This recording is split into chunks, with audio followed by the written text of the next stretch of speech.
My view on Indian manufacturing and specifically for exports, as a company, 70% of our revenue is exports. So, we've been doing it for many, many years.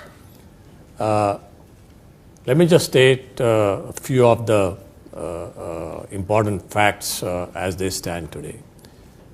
If you look at manufacturing of engineered products, I think there is hardly a place that is more competitive in the world than India. You have the skill sets which Mr. Amitabh Khan just mentioned in terms of people doing R&D and research and designing for all large companies. I mean, there's a whole pool of people and ecosystem that's all present there. You have raw material costs which are almost the same as the rest of the world. Sure.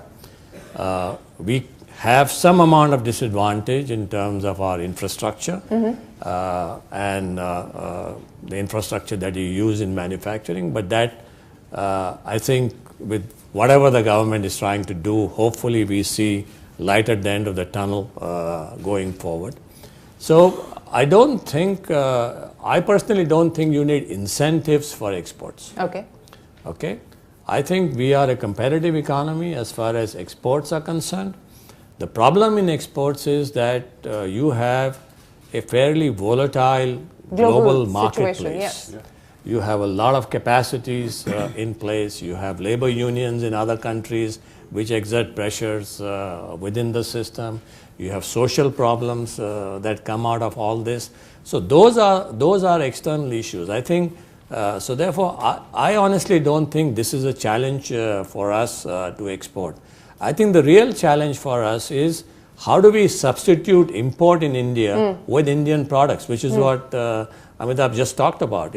Defense. I mean, there's a huge amount of imports that are taking place.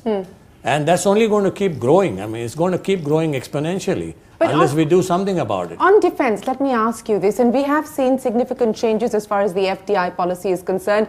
There is virtually no cap now for FDI in defense because you can go all the way up to 100%. The conditionalities or the caveats have also, in that sense, been altered. But do you really see a big ticket inflow of FDI into the defense space? Because let's be clear, it also requires assured orders, and here it's the government that is the procurer. I mean, okay.